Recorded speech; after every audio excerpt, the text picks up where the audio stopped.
Healthcare Squad. My name is Krishna Ganesh and I invented the Dr. Jetta. My name is Pratima Rice and I'm the designer of the Jetta forklift. And my name is Robofest, the mastermind behind the basic standard. Today, hospitals have accomplished much. They've also suffered from a job inefficiency and a work overload. There's also not been many effective ways to screen for emergent viruses, thus causing misdiagnosis and in some cases even death. However, the Jetta Healthcare Squad solves it all. We have the Jetta forklift, the Jetta Sanibot, and the highly renowned Dr. Jetta. The Jetta forklift transports materials such as linens, biohazardous waste, and much more throughout the entire hospital. The Jetta Sanibot sanitizes the entire building, making it safe for patients and caregivers alike. Finally, the Dr. Jetta screens all the patients for viruses and monitors their body vitals, thus and helps prescribe the patient's medicine. So now let's see how the Jetta Healthcare Squad is going to revolutionize the healthcare industry. The Jetta Healthcare Squad uses JNS or the Jetta Navigational System. The science behind this is that the central management system uses Wi-Fi technology with these robots to give them a constantly updating map for these robots so they can navigate through the most difficult parts of the hospital. Electricity first travels from an NXT or EV3 brain through a wire motor. There, it's converted by an electromagnet, which turns many gears, which in turn turn the wheels and treads. For the forklift and the container, we designed it to be 1 inch tall and 5 inches long. Also, for the robots to traverse the entire hospital layout, we had to measure the length and angle of the tape. So for example, for the Dr. Jetta, we use 130-degree angles so that the robot can turn properly and scan all the patients. Sanibot uses strong ultraviolet rays to disinfect all materials, surfaces, and rooms. It even has a giant mop on the back to clean up any dust. Since the frequency of ultraviolet rays is higher than the frequency of visible light colors, it has enough energy to damage the DNA of viruses, thus stopping their reproduction and destroying them. Dr. Jetta uses the Jetta Nano Arm, or the JNA. The JNA has an infrared camera, a nano laser, and an ultrasonic sensor. The ultrasonic sensor checks the respiratory system and the heart rate of the patient. The infrared camera checks the body temperature of the patient. The nano laser vibrates all pathogenic bacteria slash virus in the blood. Since every bacterium slash virus reacts to the laser in a unique way, it's immediately able to detect all pathogens and alert the human doctor. If your robot in a central computer system for further action. So in this case, the Dr. Jetta detected Ebola in the patient, so it called a peer robot, in this case the forklift, to bring medicine for the patient. And also, as you can see, the Dr. Jetta provided a live camera feed for the doctors so that they can monitor the patient's recovery. And as a final feature, as you can see, in this case the patient can use a bedside remote to call the forklift to bring food, amenities, and much more to the patient when they need it.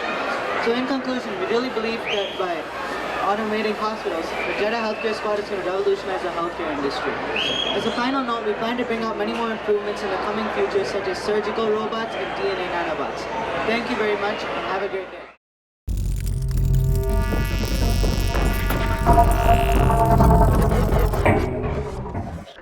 Where are my parents? I'm going to be late for soccer practice. What's up, Neil? Is there a problem? Yes, my parents have not come home yet, and they have soccer practice in 5 minutes. I wish there was some kind of safe transportation that could take me to my soccer practice. Neil, we have a great solution for you. Would you like to see? Yeah, but hurry. I got a soccer practice to go to. Get your phone out, download our app, and make a request by choosing an option. It's really that simple. You wanted to go from the house to the soccer field, right? Well, choose that option. Cool, can I take her around with this? Sure, Neil. But how does my phone communicate to your taxi? The phone sends a Bluetooth. Like this? No, Neil, not that type of Bluetooth. A Bluetooth message from your phone to the central station, and the LED lights flash to confirm that the signal is received. Then your phone sends a radio. Like this? No, Neil, not that type of radio. A Z3 radio message from the central station to the robot. Then the autonomous taxi will fulfill the request.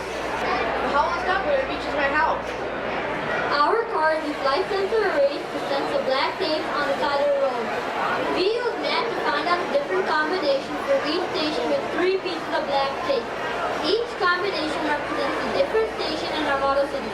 We have also equipped safety-related items such as collision control. As you can see, it's on. We have in my hand. Oh, your car's pretty complicated. What's it made of? Our car is made of Arduino controller and uses various shields to add more capabilities to a robot. Like this? Not that shield, Neil. We use the NX shield to interface between the Arduino and NXT motors and sensors. We had different shields such as Bluetooth and XP shields to add more capabilities such as radio and Bluetooth messaging to our system. We had an open system so we can keep on stacking up more shields to add more capabilities to our robot. That sounds great. So your robots can then communicate back and forth to the central station? And how do you make this all happen? We programmed the robot using C language. We first developed the flowchart of how the system should work. Then we made different functions such as park to restaurant or house to school.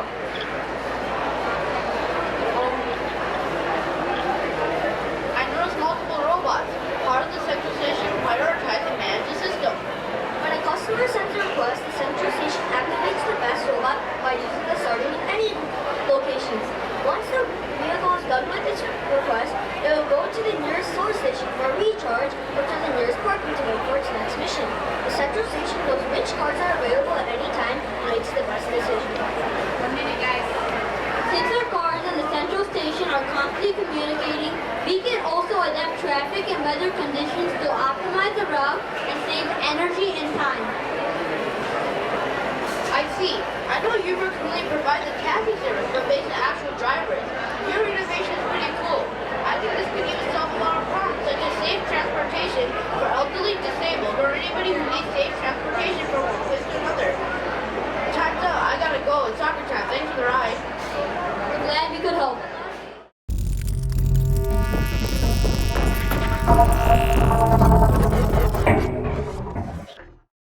Hello, we're the Team Metal Robots. I'm Darren, this is Jonathan, that's Krishna.